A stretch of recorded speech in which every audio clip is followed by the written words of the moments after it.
प्रकाश जी, आप हमारे साथ ऐसा नहीं कर सकते।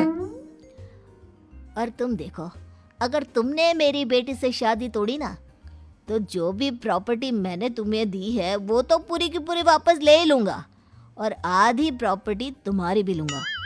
अरे मेरी आधी प्रॉपर्टी भला क्यों लेंगे आप?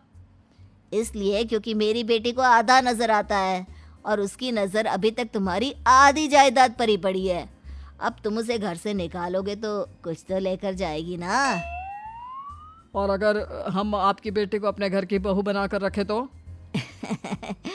तो तुम्हारी पूरी प्रॉपर्टी तुम्हारी ही रहेगी, और जो मैंने तुम्हें दिया है ना, उसमें से बस मैं आधा लेकर जाऊंगा।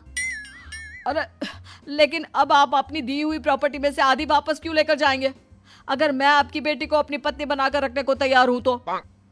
इसलिए ताकि भविष्य में अगर तुम मेरी बेटी को धोखा दो तो उसके पास कुछ तो रहे जो पति का हो। वैसे मेरे पास तो बहुत कुछ है, लेकिन अपने पति की कोई निशानी तो उसके पास होनी चाहिए ना। अब अगर तुमने मेरी बेटी को कानी कहा तो तुम्हें प्रॉपर्टी भी कानी ही मिलेगी, पूरी नहीं। जमाए राजा। किशोरी लाल और राघव समझ चुके थे कि वो बुरी तरह फंस चुके हैं और अब उनके पास वहां से निकलने का कोई चारा नहीं है। अब समझ में आया ना, लालच बुरी बला होती है।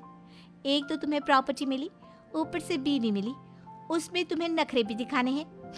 आए बड़े, चुपचाप बैठो दोनों। कुछ दिनों के बाद नैना राघव की कार लेकर बाजार घूमने निकलती है और जब कार लेकर वापस आती है, ये क्या? एक तरफ से मेरी गाड़ी पूरी खराब हो चुकी है।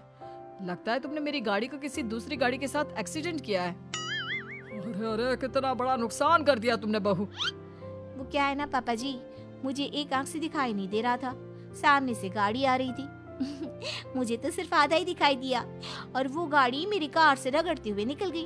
अब मैं क्या करूं बताओ? आप इसे ठीक कराने के पैसे कौन देगा? तुम्हारे पापा? तुमने मुझसे इस तरह से बात की? अभी रुको।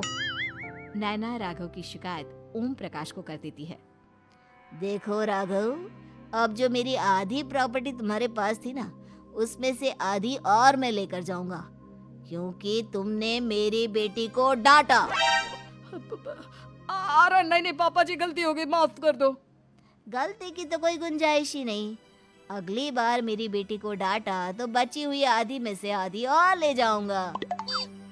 लालच के चक्कर में हम दोनों ने बहुत बड़ी गलती कर दी बेटा। एक तो तुम्हें कानी बहू मिली और ऊपर से जो माल मिला वो भी काना। इस तरह राघव की हर एक गलती पर ओम प्रकाश उसकी प्रॉपर्टी का आधा आधा हिस्सा लेकर अपना सारा माल वापस ले गया और राघव को कानी बीवी से काम चलाना पड़ा। भाई लालच वाकई में बुरी बला है।